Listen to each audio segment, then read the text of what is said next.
Hello, hello! Welcome to the second solo show of the month on the topic of productivity, ambition, and mental health. So, a big part of managing my mental health, pursuing my ambition, and optimizing my productivity has to do with time management. So, first of all, did you catch Wednesday's episode with time management coach Sade Kelly? If you missed it, you might want to go back and catch it out. All right, so what's really interesting is what I'm loving about doing this series this way, where I am focusing on one topic per month, is that all the conversations and the takeaways that I'm having are overlapping. So last week I talked about learning about what my core strategies and motivators are as an Enneagram Type 3, and how I've had to redefine what it means to achieve and be successful in motherhood, in adulthood, with my podcast, and just being at the point in life where I feel like I've hit all the mile markers that were set out for me, meaning education, house, job, spouse, kids. Like growing up, those were all the things I was striving for, and now I kind of have them, and it's like, now what? And now here we are coming off of the conversation with Sade, and my biggest takeaway moment, situation was about how I'm going to redefine consistency. I absolutely love this. I truly needed it, and I didn't realize how much so. This idea of redefining what it means to be consistent in relation to my time management practices taps right into the little type 3 heart of mine that wants to believe that the only way I am successful, whether that be in business, in parenthood, in fitness and nutrition, is to be the best. And how do you be the best? You consistently show up. But I can't consistently show up in all the ways every day, the way my type 3 little soul wants to. It's not possible or healthy for me to strive to show up in every aspect of my life every day, 100% effort. So what does consistently showing up mean for me? And pushing that idea even further, does it even mean that I'm consistently showing up the same way every week? Like, I could really go down some rabbit holes here. So, for example, if I consistently exercise every Monday, is that success? Well, if I define it as success, then heck yes, it absolutely is. If I consistently exercise 3 times a week and 1 time a week during the week where I'm PMSing, is that success? Well, yeah, if I just define it as success, if I define that as my consistent routine, yeah. Are you picking up what I'm putting down here? Like, how incredibly liberating is this? And I can apply this to anything. Take parenthood. Am I consistently showing up perfectly in parenthood? No. But do I consistently apologize when I mess up? And is that how I define successful parenting? Not in my deepest, darkest moments, to be totally truthful, but that's what I'm working towards, right? That's success. I just really, really love this idea, and it's giving me a whole new world of possibilities to look at and think about. The achiever, the type 3 performer in me craves the liberation from go, go, go, go, go, push, push, push all the time, to find it for yourself, to find it for what works for you right now. And what works for me right now might not be the same thing that works for me in September when our schedule is different again because the kids are in different schools. Or I should have even said what's going to work for me in July, June, August, June, July, and August, when school's over and the kids are on the summer routine. Like, I could even, it's not just about the kids, right? But like when it's nice out, my routine's going to look different because I want to get outside more. I want to, you get what I'm saying. Okay. If you are loving the sound of all this too, but you need help figuring out what parameters to set for yourself, or honestly taking a step back and saying, what matters enough in my life to start to think about this way? Well, this is what Sade does. She walks you through all of this and kind of holds your hand and guides you through thinking this all through, and then actually implementing a plan, which is really, really cool. And actually, we're going to hear a lot more about consistency, especially as it relates to business, in the next episode on Wednesday with Holly Marie Haynes. And this is what I'm saying. Everything's kind of overlapping for me. And so I'm actually having a hard time separating my thoughts from Enneagram to time management to what you're going to hear about with Holly, because they so truly align and overlap in the best ways. And this is why I thought this would be good, but forgive me if I sort of like repeat things or, I don't know, overlap the thoughts. But anyway, the second big takeaway from the Sade interview is about time management as a tool to define your lifestyle. Sade used an example of clients who hold the belief that prior to working with her, time management meant that their life would be rigid, that it would be limited in some way. And she helps them see how much more time becomes available to you once you put time management practices in place. And I feel like I come at this from a little bit of a different perspective.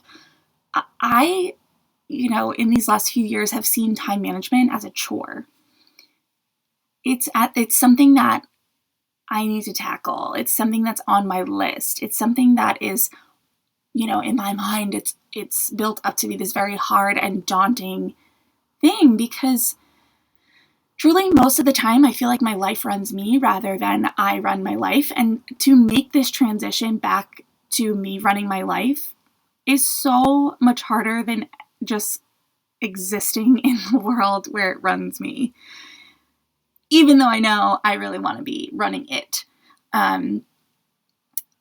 My kids, my partner, they come first, and whatever is left over goes to me. And I know this is not what I want. So when I hear time management as a tool for designing my lifestyle, I hear it as giving me back some more time for myself.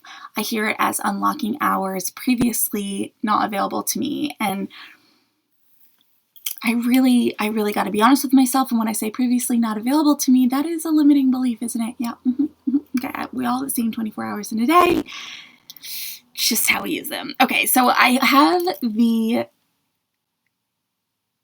other limiting belief that time management practices at this point in my life are not suited for me because my schedule is constantly changing. I feel like I'd be disappointed more often than not in implementing time management practices, because the only example of time management and routine building that I have up until this point is what my life was like before kids. And what I mean by that is really my time was so much more my own. And I certainly didn't time manage perfectly before kids, but I have a hard time like moving and shaking and going with the flow, which is like, I don't know, probably the main skill you need when you are a parent, especially of toddlers. But Sade is giving me permission to redefine time management and to redefine routines. Routines don't have to be every day. They can be every week or even every month. And this is how I will start to design my lifestyle. When I think of lifestyle as like, when I really just like dissect the word, right? It's a mode of living. There's nothing written in stone about it. And so if you're watching this right now, you're watching me kind of move around, I associate it with fluidity. And when I think about my time management practices as having fluidity, I can wrap my brain around that.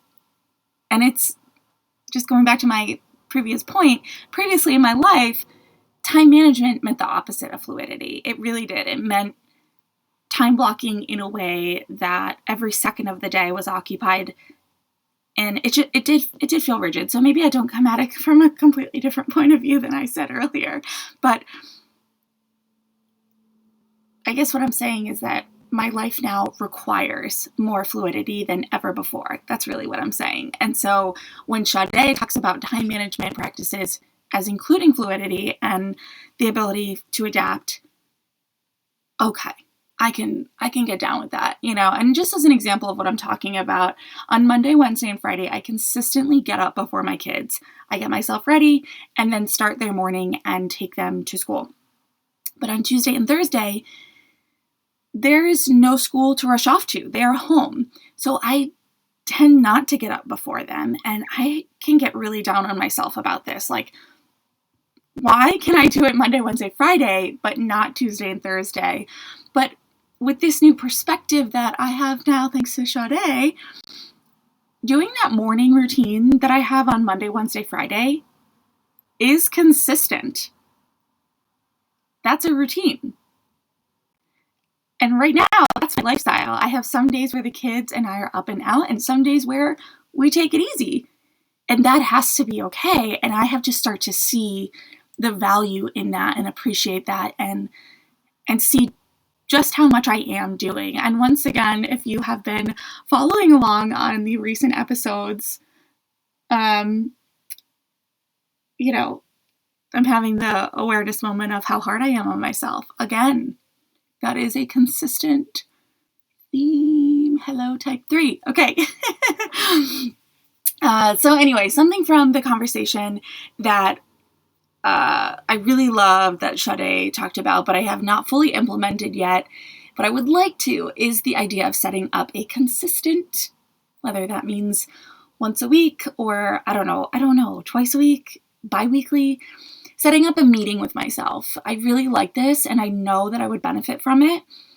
And I do see that perhaps I am slowly cultivating my own version of this for the past week, not a long time, but for the past week, anytime I am going to transition during the day, whether that be stopping work to eat or, getting up to get my kids to school or getting dressed or anything I'm about to do something different in the day between tasks, chores, podcast stuff, even sometimes when I'm going to engage on my phone, whether it be with personal text messages or social media, I have really made an intentional habit over the last week of asking myself, how do I want to feel? And we've heard this so many times on the show, right? Especially as it relates to food and body, but I've started applying it to everything. And although I'd love to schedule a time to meet with myself for more than, couple of seconds, 30 seconds here and there throughout the day, those 30 seconds of checking in with how I want to feel has helped me live and feel better just in the last week. And so that ain't nothing. It has helped me get more done. It's helped me get more sleep. And it does help me evaluate how I want to spend my time, which is something that Sade talked a lot about. How do you value your time? Do you value your time? These are things we need to think about. And it's such a constant thing, right? Time.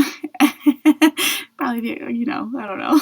It's like silly, but what I mean by that is I think we take it for granted and we just get on autopilot, and we need to find ways of getting off of autopilot. So anyway, I know I have follow-up questions for Sade now that I've really given some of this some thought, and I'm sure you do too. So please sign up to join us live on Zoom on May 31st, 1 p.m. Eastern, by visiting sasssays.com/panel. It's linked in the show notes. This is a free live Zoom call with me, Sade, Sarah Wallace, Holly Marie Haynes, and Danny Kenny, where you will have the chance to ask your questions to the experts. You must use this link to sign up in order to get access to the Zoom link. So go ahead. I'm finished here. Sign up, and I'll see you there. Check back in on Wednesday for my conversation with Holly Marie Haynes. We're talking consistency in business, scaling your business in just 8 to 10 hours a week, growing a business without social media. Could you imagine?